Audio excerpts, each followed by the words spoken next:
In the world of sports, it is not very common to see Australian athletes competing at the same level as their American equivalents. In Monday night's game between the 49ers and the Seahawks, Mitch Wishnowsky and Michael Dickson both punted for their respective teams. The new 4-year deal that Wishnowsky just signed makes him the highest-paid Australian player in the history of the National Football League. This is everything that we have learned up to this point. To begin, let's look at the $41 million NFL punting duel that proves Aussies are here to take care. Wishnowsky signed a 4-year agreement worth $13 million over the weekend, while Dickson is in the second year of his 4-year extension worth roughly $14.7 million. Dickson is reputedly the highest-paid punter in the league, while Wishnowsky's new contract elevates him to 7th or 8th place and places him among the top 5 highest-paid Australian athletes of all time. While the two pale in contrast to Philadelphia Eagles tackle Jordan Mailata's $80 million contract, it's still nothing to scoff at. Dickson and Wishnowsky caught up before the game and had a little catch-up. Wishnowsky has earned his spot on the 49ers squad, despite being one of the league's lowest-paid punters on his rookie contract. Even against the Seahawks, Wishnowsky was praised for turning bad snaps into gold for his squad. He became the first Australian to score in the NFL when he kicked a field goal against the Seattle Seahawks in October, after the usual San Francisco kicker was injured during warm-ups. Following that, let's look at more specifics on the subject. Wishnowsky also appeared in the Super Bowl in 2020, which his 49ers lost 31-20 to the Kansas City Chiefs. He has also appeared in every game since his NFL debut and has become a dead eye at pinning sides inside the 20-yard line, with 74 of his 179 punts in the NFL landing inside the 20. Although he has only averaged 45 yards per punt in 51 NFL games, the 49ers have been a success story in recent years, so he is likely not had to punt as far. Dickson was an early success in the NFL, making the Pro Bowl in his debut season and averaging 48 yards per punt and 303 punts over 67 games. Despite the 49ers' victory, San Francisco quarterback Trey Lance sustained a season-ending broken right ankle on the second drive of the game. Former 49ers starter Jimmy Garoppolo, now Lance's backup, came over and threw for 154 yards and a touchdown, while also scoring on a 1-yard touchdown run late in the fourth quarter. For the record, Mailata's Eagles play on Tuesday, Australian time. Dickson, Wishnowsky, Mailata, Eagles punter Aaron Siposs, Houston Texans punter Cam Johnson, Baltimore Ravens offensive lineman Daniel Falele, and Jacksonville Jaguars defensive end Adam Gotsis are among the 7 Australians on NFL rosters this season. Moving on, the Denver Broncos' chances of making the playoffs are currently around 3-1.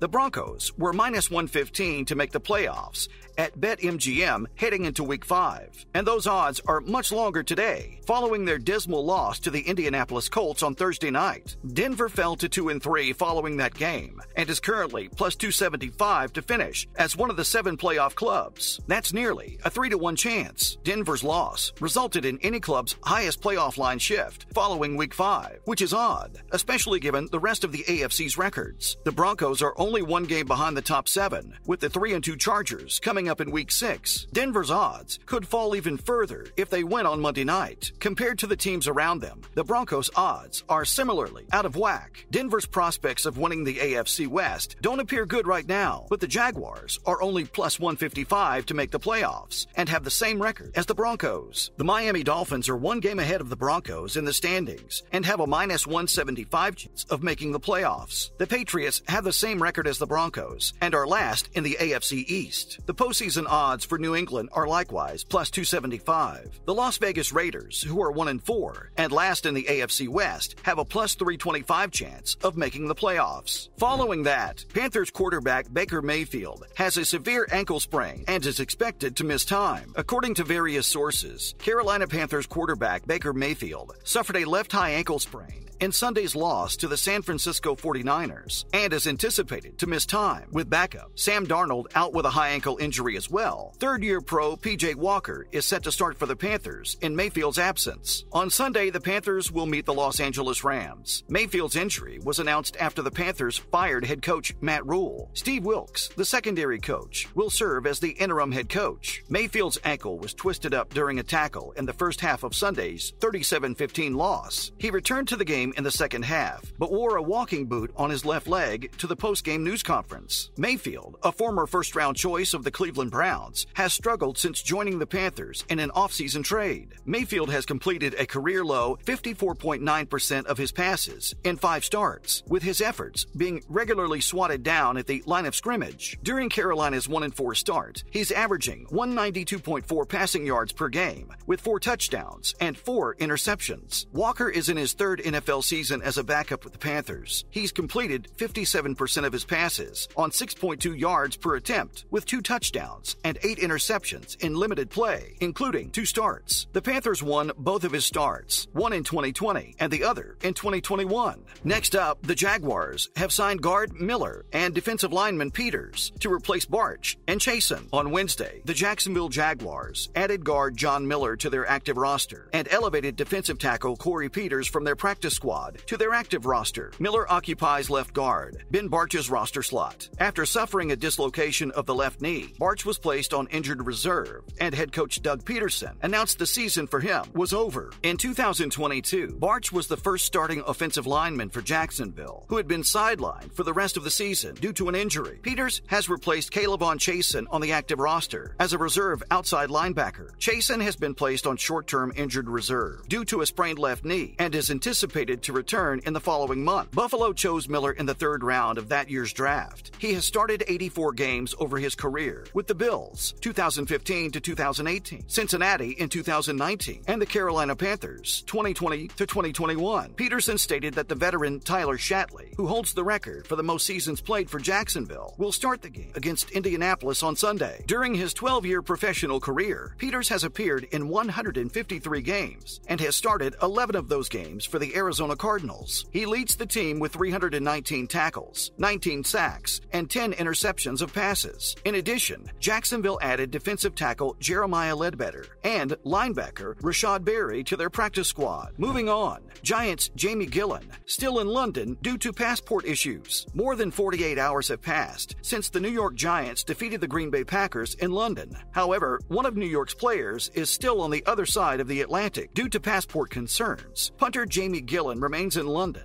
following Sunday's game, according to NFL Network's Mike Garofalo and Tom Pelissero. According to the NFL Network, Gillen, born in Scotland and spending most of his youth there, first arrived in the United States with his father on a NATO visa, and that status was never changed to a work visa when he joined the NFL. According to the article, both Gillen and the Giants were warned before the international trip that the punter would have problems with the return flight home. Gillen is likely to return home on Thursday after obtaining a new passport with the assistance of U.S. diplomats. However, the Giants will reportedly continue to work with punters this week if Gillen cannot return in time for Sunday's home game against the Baltimore Ravens. In Sunday's 27-22 victory, Gillen punted twice for an average of 50 yards. This season, the 4th-year pro, known as the Scottish Hammer, is 4th in the NFL with an average of 51 yards per punt. Finally, after pushing a man to the ground, Raiders' Davante Adams was cited for assault. According to the Kansas City Municipal Court records, Raiders wide receiver Davante Adams was issued a citation for assault after he shoved a photographer to the ground following his team's loss to the Kansas City Chiefs on Monday Night Football. After his team's 30-29 loss, Adams walked into the tunnel at GEHA Field at Arrowhead Stadium when the event occurred. When Ryan Zebley, a photographer, walked in front of Adams, Adams reacted by shoving him to the ground with both hands. The Kansas City Police Department announced that a report had been filed against Adams and that Zebley had to go to the hospital because of an injury. According to the cited source, Zebley suffered from whiplash, a headache, and possibly slight concussion. After Monday's game, Adams offered his apologies for the incident that occurred. However, according to reports, the NFL is contemplating imposing discipline on the wideout, which may include a ban. A spokeswoman for the NFL told KSHB 41 News that the league is looking into the matter. A timetable is not currently available to us. The Raiders will not play this week due to their bye, but they will get back into action the following week at home against the Houston Texans on October 23rd. Well, that marks the end of our video for today. We hope you enjoyed it. On your way out, make sure to hit that subscribe button, and thanks for watching.